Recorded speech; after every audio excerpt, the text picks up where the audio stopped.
Mortgage loans, business loans సులభంగా government private banks నుండి ఇప్పించబడును. వైద్యో నారాయణో హరి అంటారు. సృష్టించేవాడు ఆ నారాయణుడైతే ఆయన సృష్టిని గుండెల్లో పెట్టుకుని కాపాడేవాడు వైద్యుడు. అంతటి మహోన్నతమైన వైద్య వృత్తికి ప్రతినిధిగా నిలిచింది ఆ పేదరాలు. ఇంకొక ఏడాది పూర్తయి ఉంటే ఆమె ఏ గవర్నమెంట్ ఆసుపత్రిలోనో పేదోళ్లకు సేవ చేసే డాక్టర్ అయ్యేది. ప్రైవేట్ ప్రాక్టీస్ పెట్టుకునుంటే 10 మందికి ప్రాణం పోసే దేవత అయ్యేది.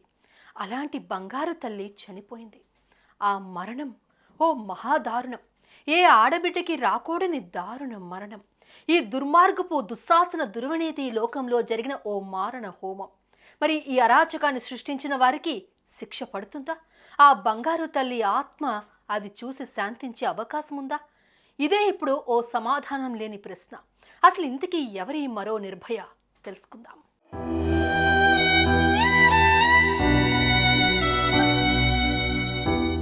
కోల్కతా మహానగరం నుంచి కొన్ని కిలోమీటర్లు ప్రయాణిస్తే ఓ ఇరుకైన గల్లీలో ఉంది కీచుకల చేతికి చిక్కి కకావికలమైపోయిన ఈ కోల్కతా లేడీ డాక్టర్ ఇల్లు.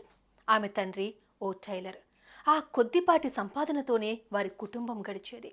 స్కూల్ స్థాయి నుంచే చదువులో చక్కటి ప్రతిభా పాఠవాలు ప్రదర్శించే ఆ బంగారు తల్లి తాను డాక్టరో, ఇంజనీరో లేదంటే ప్రభుత్వంలో ఓ మంచి అధికారో కావాలని కలలు కనేది. అయితే ఆ తండ్రి మాత్రం బిడ్డను డాక్టర్ చేయాలని కలలు కనేవాడు. ఓ టైలర్ కూతురు డాక్టర్ కావడం ఎలా సాధ్యం అంటూ ఇరుగు పొరుగులన్న మాటల్ని కాలరాస్తూ ఆ బంగారు తల్లి ఎంసెట్లో మంచి ర్యాంక్ తెచ్చుకుంది. ప్రభుత్వ వైద్య కళాశాలలో సీటు తెచ్చుకుంది. దిగ్విజయంగా ఎంబీబీఎస్ పూర్తి చేసింది. ఆర్టికర్ మెడికల్ కాలేజ్లో పోస్ట్ గ్రాడ్యుయేషన్ చేస్తోంది. 3 ఏళ్ల కోర్సులో 2 ఏళ్లు పూర్తయిపోయాయి. ఇంకొక సంవత్సరం అయితే ఆమె డాక్టర్గా ఏదో ఒక జాబ్లోనో లేదంటే ప్రైవేట్ ప్రాక్టీసో పెట్టుకునే అవకాశం ఉండేది.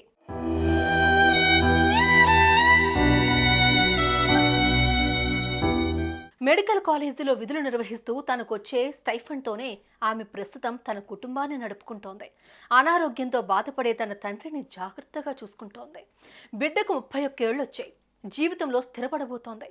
ఆమెకు పెళ్లి చేసి ఆ ముచ్చట కూడా చూసేస్తే తమ జన్మకి ఇంకేమీ కోరికలు లేవనుకున్న ఆ బంగారు తల్లిదండ్రులు ఓ మంచి సంబంధం చూశారు. అది దాదాపు కుదిరిపోయింది. పెళ్లికి కావాల్సిన ఖర్చు కోసం తనకొచ్చే జీతంలో కొంత మొత్తాన్ని దాచుకుంటోంది. తల్లిదండ్రుల మీద సాధ్యమైనంతగా పెళ్లి భారం పడనీయకూడదన్న కృతనిశ్చయంతో పైసా పైసా పొదుపు చేసుకుంటూ ఓ మంచి వైవాహిక జీవితం కోసం, డాక్టర్గా ఓ మంచి భవిష్యత్తు కోసం కలలు కంటోంది. ఇంకొన్నాళ్లలో పెళ్ళవుతుంది. ఆ తర్వాత కొద్ది నాళ్లకే తన డాక్టర్ చదువు పూర్తయిపోతుంది. ఈ ఆలోచనలతోనే ఆ కుటుంబం బతుకు నెట్టుకొస్తోంది.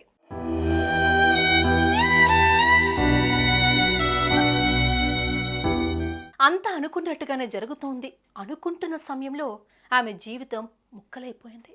ఆగస్టు 8వ తేదీన ఓ ఘటన జరిగింది. కాలేజ్ ప్రిన్సిపల్ సందీప్ ఘోష్ తన ఛాంబర్కు పిలిపించాడు. అక్కడ వారిద్దరి మధ్య ఏదో వాదన జరిగింది. ప్రిన్సిపల్ రూమ్ నుంచి బయటకు వచ్చిన ఆ డాక్టర్ అమ్మ ముభావంగా ఉండిపోయింది. ఆ తర్వాత ఇన్ఛార్జీల ఆదేశంతో పక్క రోజంతా ఆమె డ్యూటీ కంటిన్యూ చేయాల్సి వచ్చింది. ఆగస్టు 9 రాత్రి ఆమె తనతో కలిసి చదువుకునే ఓ 4 మగ డాక్టర్లతో కలిసి మెట్లెక్కడం సీసీటీవీ ఫుటేజ్లో కనిపించింది. సరిగ్గా 2:30 గంటల తర్వాత ఆ 4 డాక్టర్లు తిరిగి మెట్ల మీద నుంచి దిగువకు రావడం కనిపించింది. ఆ 2:30 గంటల సమయంలోనే ఊహించని ఘోరం జరిగిపోయింది. మాటల్లో వర్ణించలేనంత మహాదారుణానికి ఆ యువతి బలైపోయింది. ఆమె మీద సామూహిక అత్యాచారం జరిగిపోయింది. అత్యాచారం చేయడమే కాదు, ఆమె ప్రాణం తీసే ప్రయత్నం జరిగింది. ఆ రాక్షసుల దాడితో ఆమె ముఖం, శరీరం ఛిద్రమైపోయింది.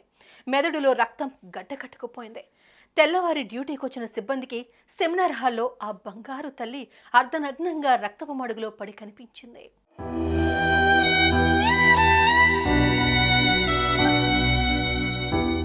పోలీసులు వచ్చారు. కేసు నమోదు చేశారు. ఆమె శరీరాన్ని పోస్టుమార్టంకు తరలించారు. ఆ రిపోర్ట్లో ఏకంగా బంగారు తల్లి శరీరంలో అటూ ఇటుగా 150 మిల్లీలీటర్ల వీర్యం ఉన్నట్లు విని సకల ప్రపంచం షాక్కి గురైంది. సాధారణంగా ఆరోగ్యవంతమైన వ్యక్తికి కేవలం 15 మిల్లీలీటర్ల వీర్యం మాత్రమే ఉంటుంది. అలాంటిది ఆ బాధితురాలి శరీరంలో 150 మిల్లీలీటర్ల. ఎంతమంది దారుణానికి ఒడిగట్టి ఉండకపోతే ఇంత స్థాయిలో వీర్యం బయటపడింది? ఇది విన్న కోల్కతాలోని ఆ మెడికల్ కాలేజీ విద్యార్థులే కాదు, కోల్కతా మహానగరమే కాదు, పశ్చిమ బెంగాల్ రాష్ట్రమే కాదు, యావత్ భారతదేశం అట్టుడికిపోయింది. దేశంలోని వైద్య ప్రపంచమంతా ఈ ఘటనపై దిగ్భ్రాంతి వ్యక్తం చేసింది. పెద్ద ఎత్తున నిరసనలకు దిగింది.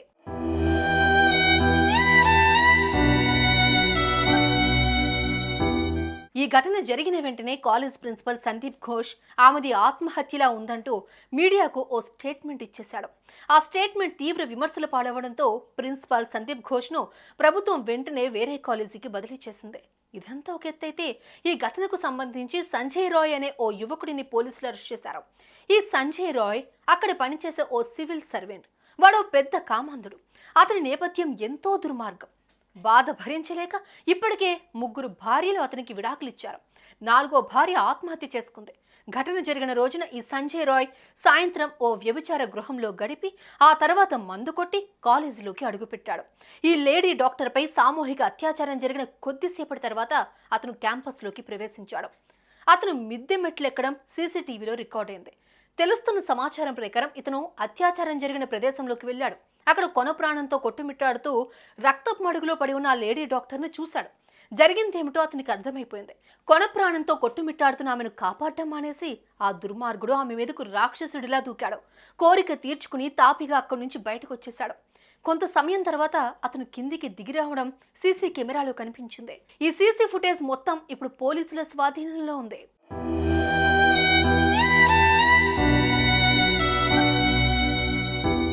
మొత్తానికి ఆ కాలేజీకి సంబంధించిన ఓ భయంకరమైన విషయం ఏదో ఆ లేడీ డాక్టర్కి తెలుసుంటుందని, దాన్ని పాతాళానికి తొక్కేయడంతో పాటు తమ కామవాంఛను కూడా తీర్చుకుని ఆమెను కొందరు కలిసి మట్టు పెట్టేసినట్లు బయట ప్రపంచమంతా అనుకుంటోంది.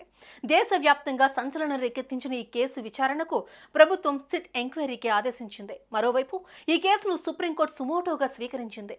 ఇంకోవైపు ఆ బంగారు తల్లి జీవితాన్ని నిర్దాక్షిణ్యంగా చిదిమేసిన ఆ రాక్షసులెవరో తెలుసుకునేందుకు సిబిఐ కూడా రంగంలోకి దిగింది. ఇక్కడ కొన్ని ప్రశ్నలకు సమాధానం దొరకాల్సిందే.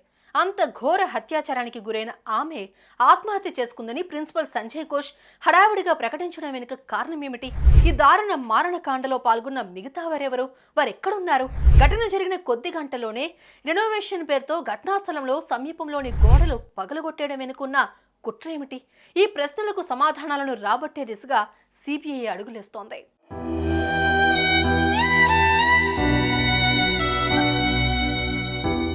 అఫ్కోర్స్ ఎవరు నేరం చేశారో వాళ్ళని పట్టుకోవచ్చు, వారికి పెద్ద శిక్షలే పడవచ్చు. అయితే దశాబ్దాల పాటు నానా కష్టాలు పడి ఓ ఆడబిడ్డ సృష్టించుకున్న బంగారు భవిష్యత్తు తిరిగేలా వస్తుంది? రెక్కలు ముక్కలు చేసుకుని పెంచి పెద్ద చేసిన తన ముద్దుల తల్లి చక్కగా పెళ్లి చేసుకుని వైద్యురాలిగా సమాజానికి సేవలందిస్తూ పిల్లా పాపలతో చక్కగా ఉండాలని మనసారా కోరుకున్న ఆమె తల్లిదండ్రుల ఆశ తీరేదెలా? జీవన చరమాంకంలో ఇంతటి క్షోభను అనుభవించాల్సి రావడం వారు ఏ జన్మలో చేసుకున్న పాపం? ఏమిస్తే ఏం చేస్తే ఆ కడుపు కోత పోతుంది? ఈ ప్రశ్నలకు సమాధానం దొరకడం అంత సులభం కానే కాదన్నదే కాదనలేని నిజం.